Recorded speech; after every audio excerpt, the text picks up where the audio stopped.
आखिर कलयुग के अंत को लेकर श्री कृष्ण ने क्या क्या भविष्यवाणियां की और वो श्री कृष्ण की कौन सी बातें हैं जो आज सत्य हो रही है।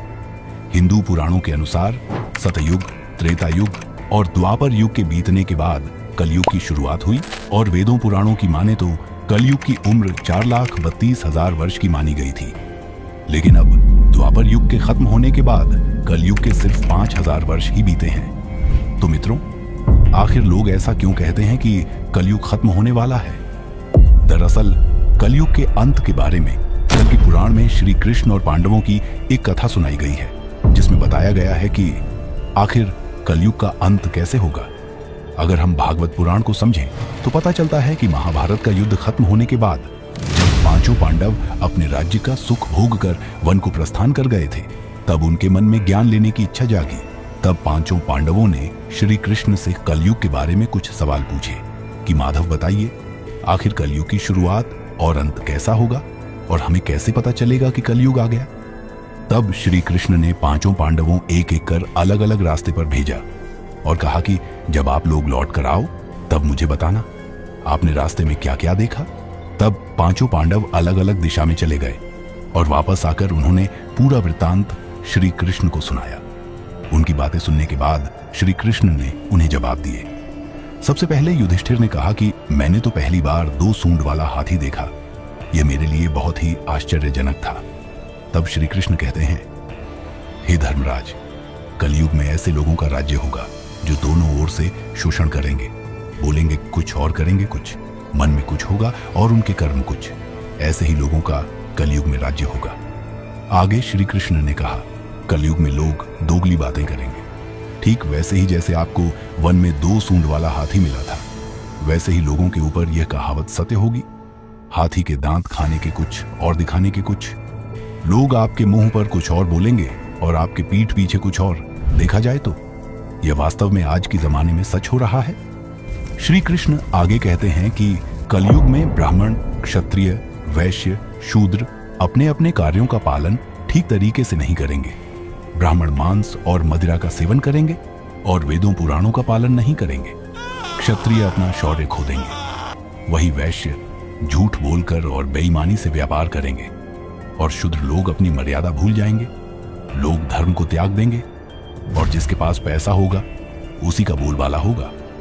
इसके बाद भीम ने कहा कि उसने देखा कि गाय अपने बछड़े को इतना चाटती है कि बछड़ा लहूलुहान हो जाता है। तब श्री कृष्ण ने बताया कि कलयुग का मनुष्य शिशुपाल हो जाएगा।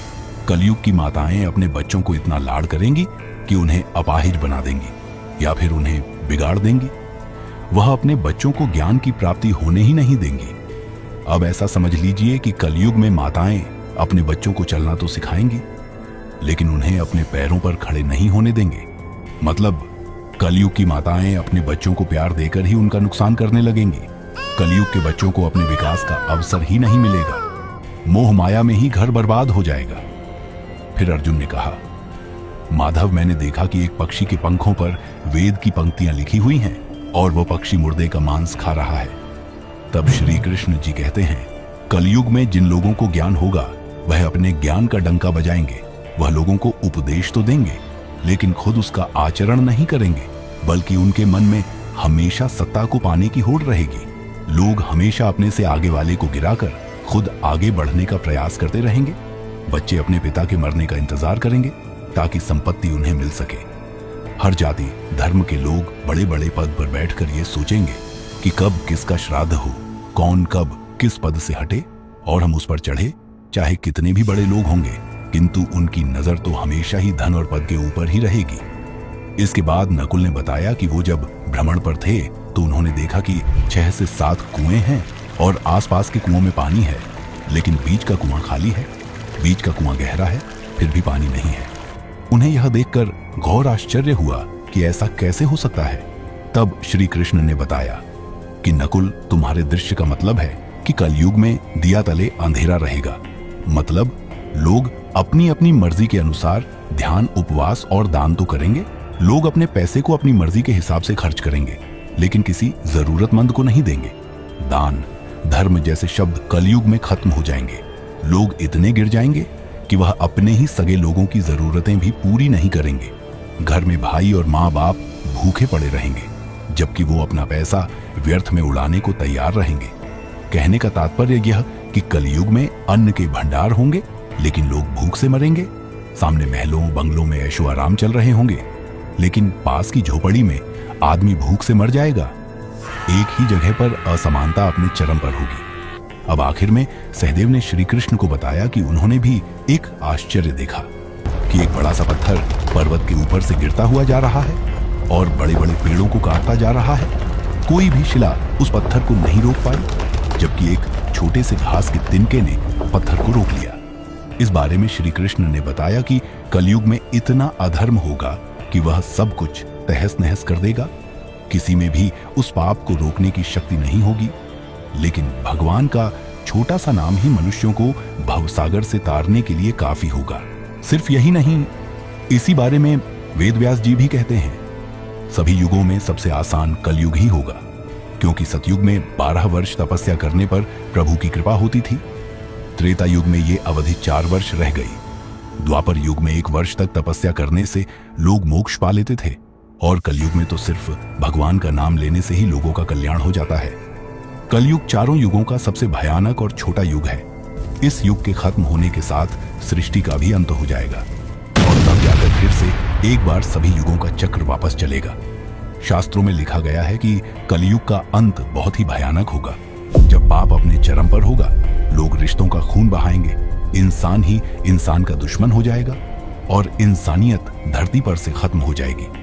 तो जो कुछ श्री कृष्ण ने कलयुग के बारे में बताया, आज बिल्कुल वही हो रहा है।